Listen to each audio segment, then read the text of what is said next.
ಎರಡನೇದು accessing your strengths and weaknesses.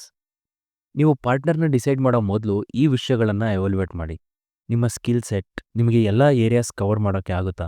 Like operations, sales, marketing, finance ಈ ಥರ. ನಿಮ್ಮ ಬಿಸ್ನೆಸ್ ವಿಷನ್, ನೀವು ಒಬ್ಬರೇ ಸ್ಟ್ರಾಟಜಿಕ್ ಡಿಸಿಷನ್ಸ್ನ ಮಾಡಬಹುದು ಅನ್ನೋ ಕಾನ್ಫಿಡೆನ್ಸ್ ನಿಮಗಿದೆಯಾ? ನಿಮ್ಮಲ್ಲಿ ಸ್ಟ್ರೆಸ್ನ ಹ್ಯಾಂಡಲ್ ಮಾಡೋಂತಹ ಎಬಿಲಿಟಿ, ಪಾರ್ಟ್ನರ್ ನಿಮಗೆ ಬೇಕಾಗಿರುವ ಎಮೋಷ್ನಲ್ ಮತ್ತು ಆಪರೇಷನಲ್ ಸಪೋರ್ಟ್ನ ಕೊಡ್ತಾರಾ? ಇವೆಲ್ಲ ನೀವು ಎವಾಲ್ಯುಯೇಟ್ ಮಾಡಬೇಕಾಗಿರುತ್ತೆ. ನಿಮಗೆ ಒಂದು ಪರ್ಟಿಕ್ಯುಲರ್ ಸ್ಕಿಲ್ಲಲ್ಲಿ ಕೊರತೆ ಇದ್ದು ಅದು ಇಲ್ಲ ಅಂದರೆ ಬಿಸ್ನೆಸ್ಗೆ ಹೊಡೆತ ಬೀಳುತ್ತೆ ಅನ್ನೋದಾದರೆ ಪಾರ್ಟ್ನರ್ ನಿಮಗೆ ಬೆನಿಫಿಷಿಯಲ್ ಆಗಿರ್ತಾರೆ. ಇಲ್ಲ ಅಂದರೆ ಆ ಒಂದು ಸ್ಕಿಲ್ಗೆ ಔಟ್ಸೋರ್ಸ್ ಮಾಡೋದು ಅಥವಾ ಹೈರ್ ಮಾಡೋದು ಒಂದು ಬೆಟರ್ ಆಪ್ಷನ್ ಆಗಿರುತ್ತೆ. ನಮಗೆ ಗೊತ್ತಿರುವಂಥ ಒಂದು ಕಂಪನಿ ಪಾರ್ಟ್ನರ್ ಸಪ್ರೇಟ್ ಆದಮೇಲೆ ಫುಲ್ ಡಿಸ್ಟ್ರೆಸ್ಗೆ ಹೋಗ್ಬಿಟ್ಟಿರುತ್ತೆ. ನಾವು ಆ ಬಿಸ್ನೆಸ್ನ ಅನಲೈಸ್ ಮಾಡಿದ್ಮೇಲೆ ಗೊತ್ತಾಗುತ್ತೆ ಆ ನಮ್ಮ ಫ್ರೆಂಡ್ ಪ್ರಾಡಕ್ಟ್ ಡೆವಲಪ್ಮೆಂಟಲ್ಲಿ ಒಬ್ಬ ಎಕ್ಸ್ಪರ್ಟ್ ಆಗಿರ್ತಾನೆ. ಆದರೆ ಮಾರ್ಕೆಟಿಂಗ್ ಮತ್ತು ಸೇಲ್ಸ್ ಅವರಿಗೆ ಅಷ್ಟೊಂದು ತಿಳುವಳಿಕೆ ಇರೋದಿಲ್ಲ. ಯಾಕೆಂದರೆ ಅವರ ಪಾರ್ಟ್ನರ್ ಅದರಲ್ಲಿ ಎಕ್ಸ್ಪರ್ಟ್ ಆಗಿರ್ತಾರೆ, ಎಲ್ಲ ಅವರೇ ನೋಡ್ಕೋತಿರ್ತಾರೆ. ಇದರಿಂದ ಅದರ ಹೀಟ್ ಅವ್ರಿಗೆ ತಾಗಿರೋದಿಲ್ಲ.